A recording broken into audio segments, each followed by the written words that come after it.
It's been a wonderful time getting to know her. She's super exciting and engaging, and she brings years of expertise in guiding organizations and individuals towards impactful, sustainable change. Let's hear it again for Ati.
This was my little present for you. Can you still hear me? Yeah. Good. Because I think it's a great example when two different worlds meet together. The classical musicians with the breakout hip-hop dancers. Together they created something really exciting and something new. If we want to change the world, I believe that people from different backgrounds, different fields of interest, should meet each other and fuse together. Conversations are the key. Well, thank you for the very lovely introduction. I'm really happy to be back in Dhaka. I lived here 3 years together with my husband, and we have still very fond memories of our time here. Despite being in lockdown because of COVID, I was still able to meet a lot of social entrepreneurs. Their motivation and their enthusiasm have stayed with me and continue to inspire me. Well, a lot has changed since I left. There's now a new bridge. The metro system has been built. I saw it, it's now running. There have been elections. And of course, the momentous student protest against the quota system. And that forced Prime Minister Sheikh Hasina out of office. Now, there is a government, an interim government, and Bangladesh is going through a transitional phase.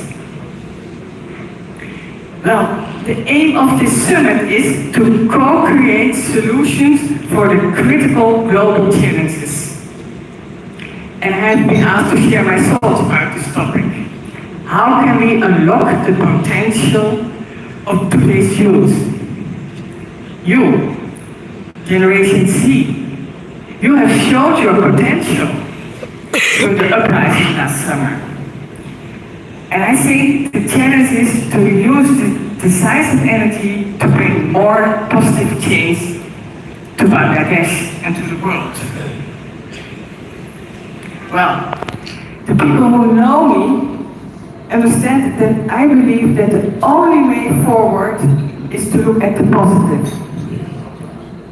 It doesn't mean that you have to look to the world through rose-colored glasses, and I don't suggest to forget the suffering, but I encourage you to look at the good things in life. For instance, look for the helpers. Remember the flood in the summer?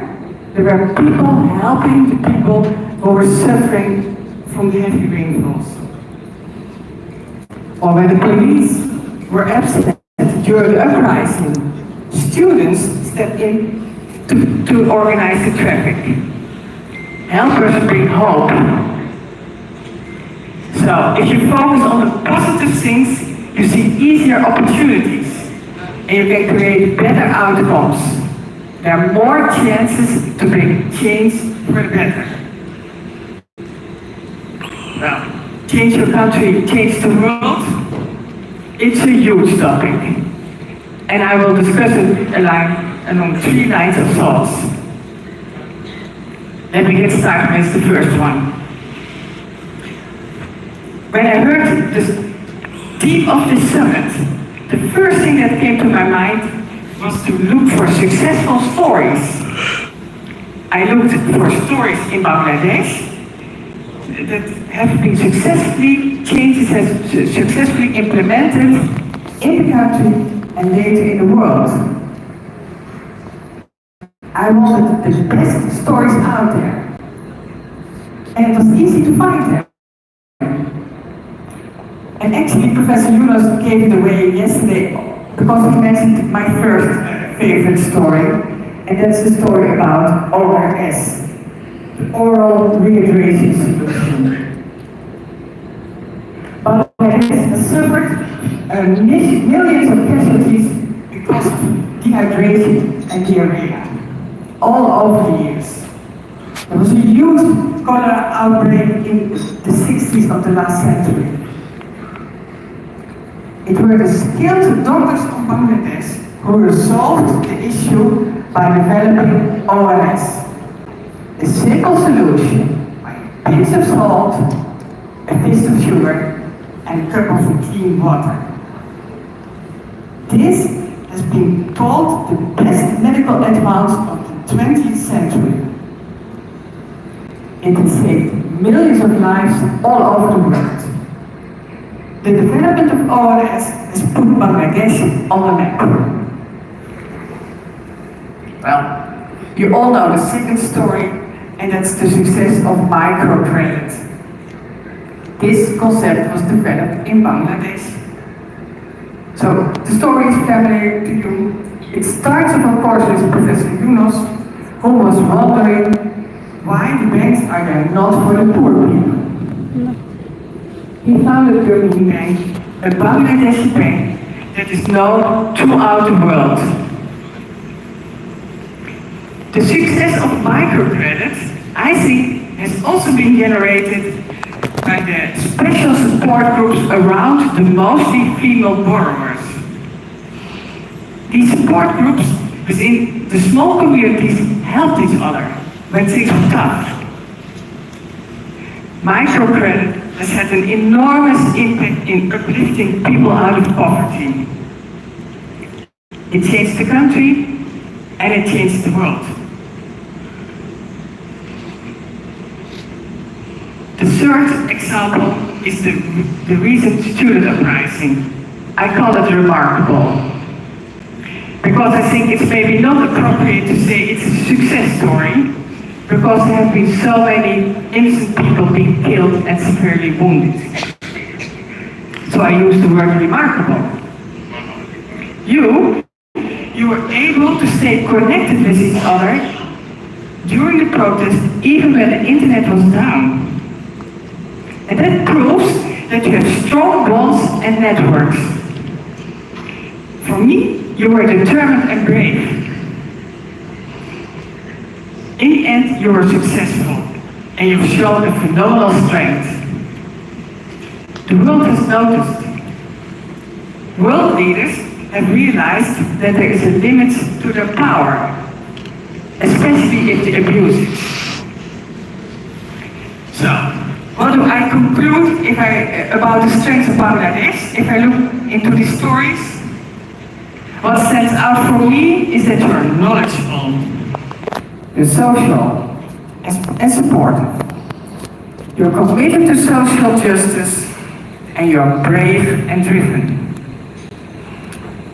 Well, these are just a few of the capacities that come from these successes, and they are abundantly present. And I took Bangladesh as an example, but I know there are people here from more countries. There are friends from the Philippines, there are people from Thailand. I think Germany is here, and also a few from the Netherlands. They all can do the same. Think about the best story you can tell for your country and see what strength is there.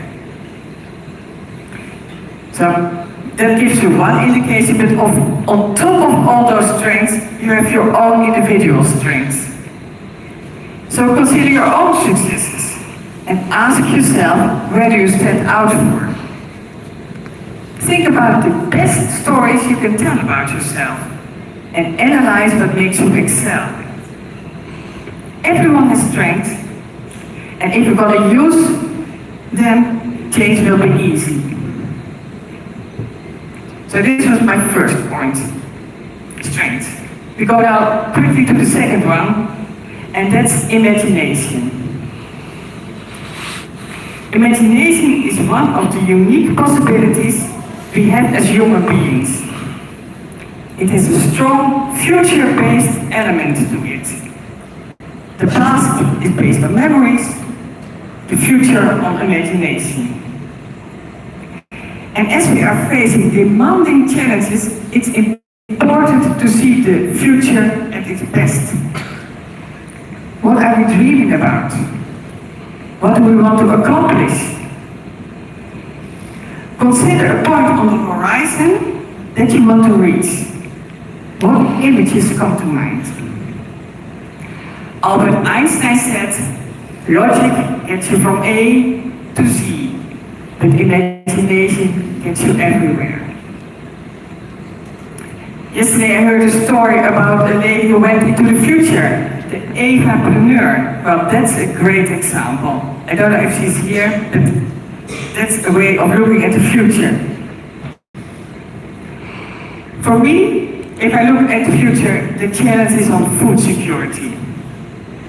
I wish that all the people at all time have access to sufficient, safe and nutritious food. That meets their needs to have an active and healthy life. I think here we have a picture that really gives the way I think about these kids are eating so they can learn, sport and have an active life. So this is for me a great image for my future I want to see. You can also use metaphors to look at the future, and they express also the way you would like to see the future for yourself. And then I like this, the next slide. You can't stop the waves, but you can learn to surf. And look at this girl. What an example.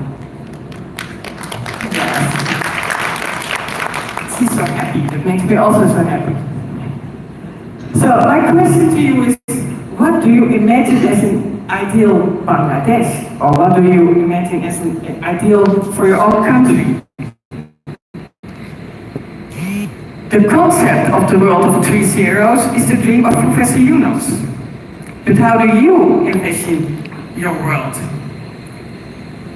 If you look at the global challenges, which one appeals to you the most? What changes would you like to see to happen?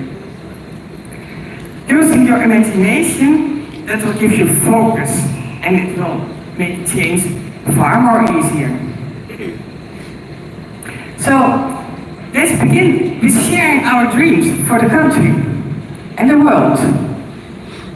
So please, take a moment for yourself and think about the dream you would like to work on. What challenge would you like to focus on? With all your strength and all your knowledge, is there a problem you can solve? If something pops up, please write it down, because we come later back to this point.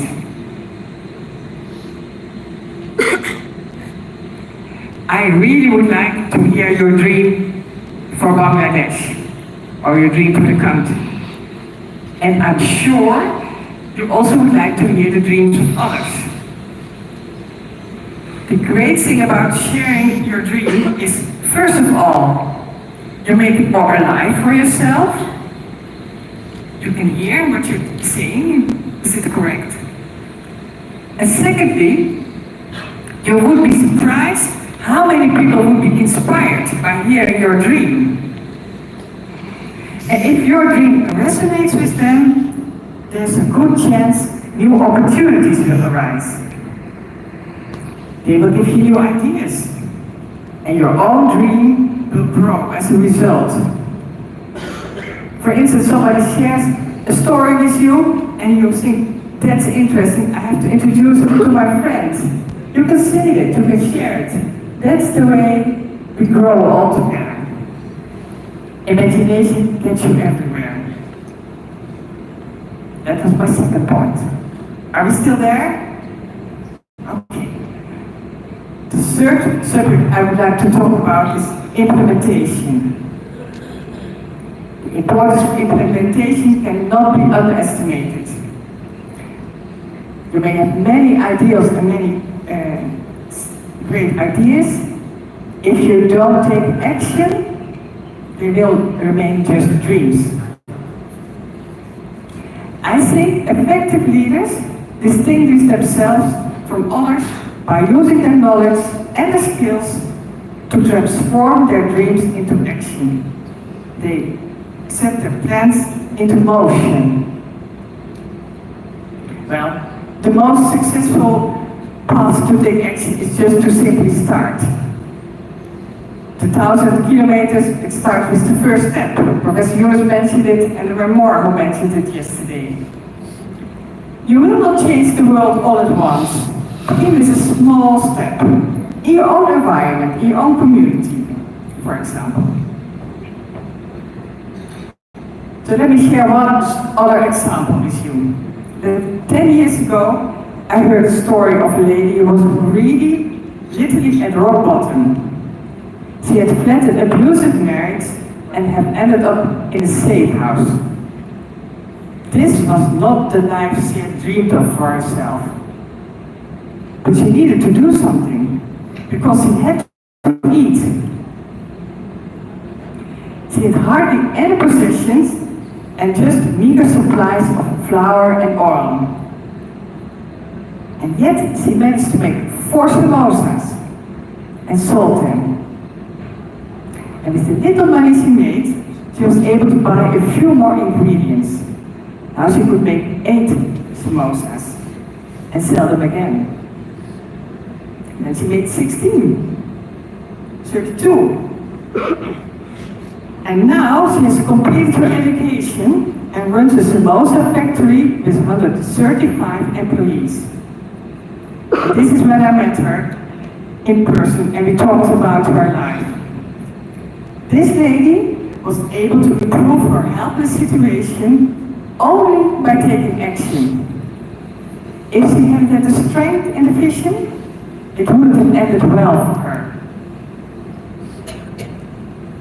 Well, I'm an advocate of engaging in conversations with each other. Just like sharing your dreams, as I mentioned before.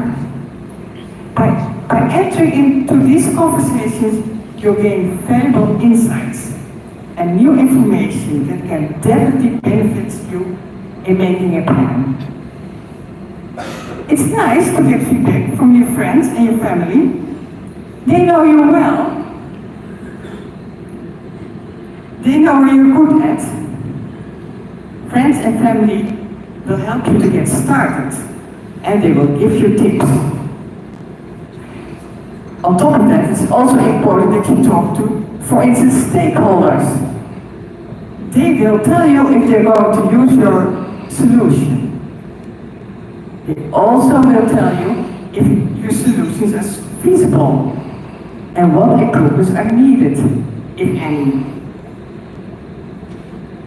If we all take time to engage in conversation and truly listen to each other and ask questions, we will all learn and grow.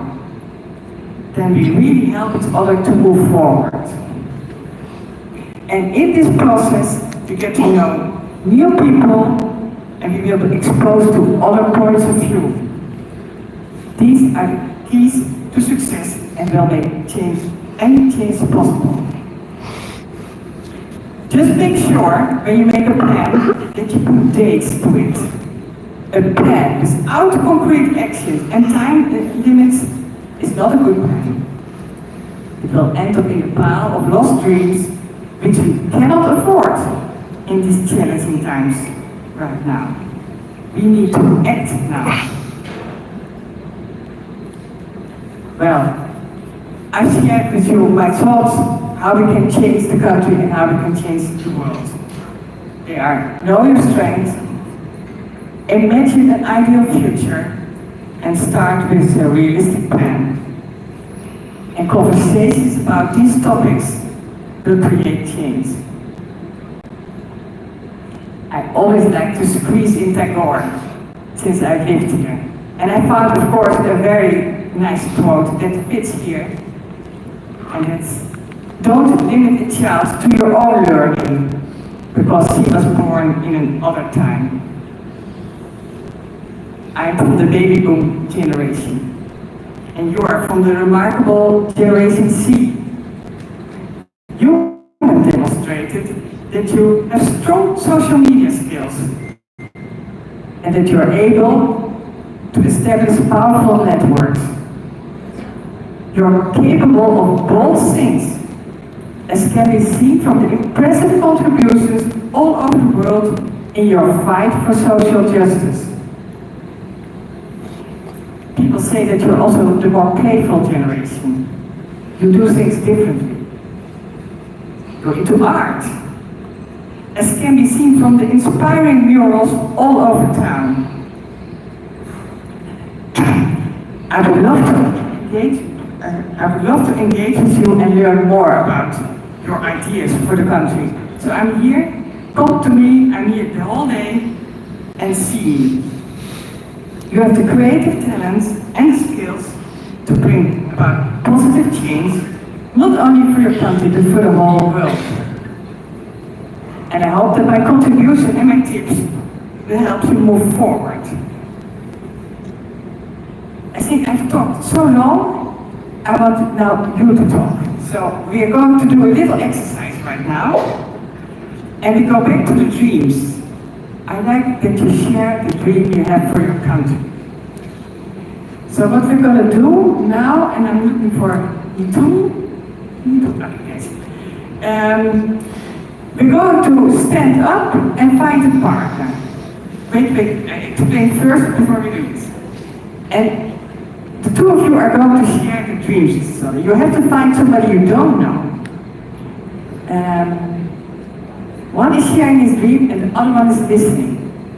And he or she is only encouraging you to tell more.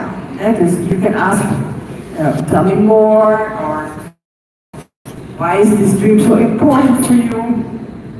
What image comes to mind? Is there a metaphor you can use for yourself? So it's important not to have a discussion, but one is sharing his dream and the other one is asking questions.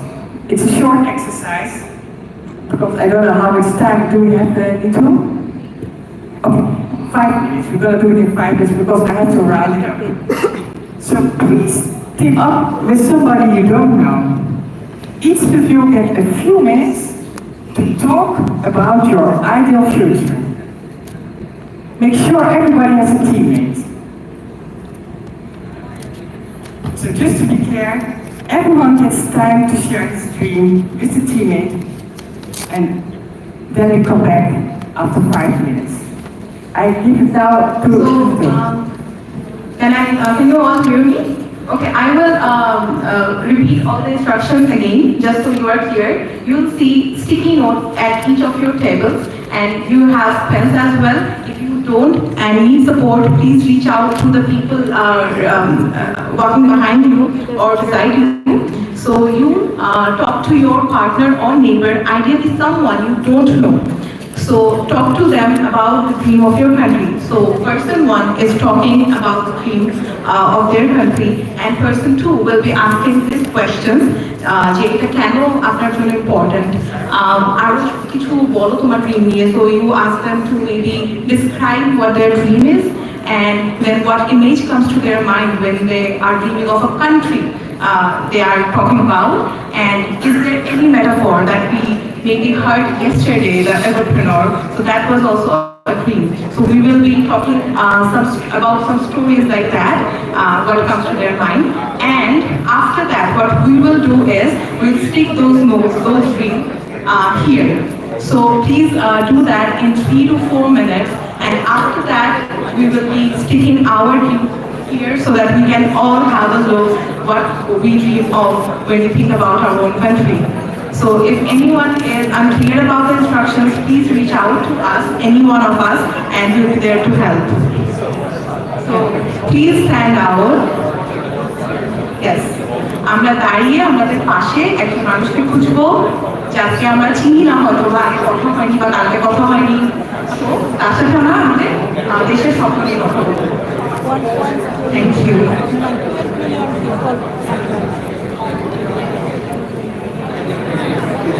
আপনারা কি দিয়েছেন? We want to be a rich country. আমি দিয়েছি employment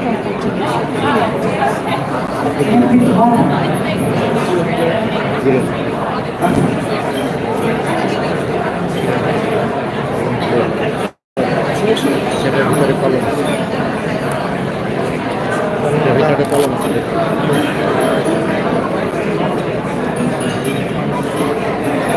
কলমের শিশি।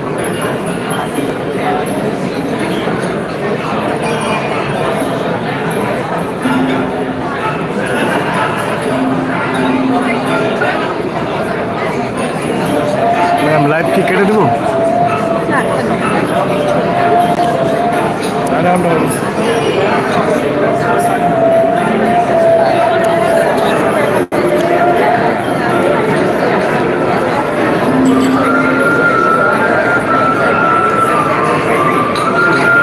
কেটে দাও।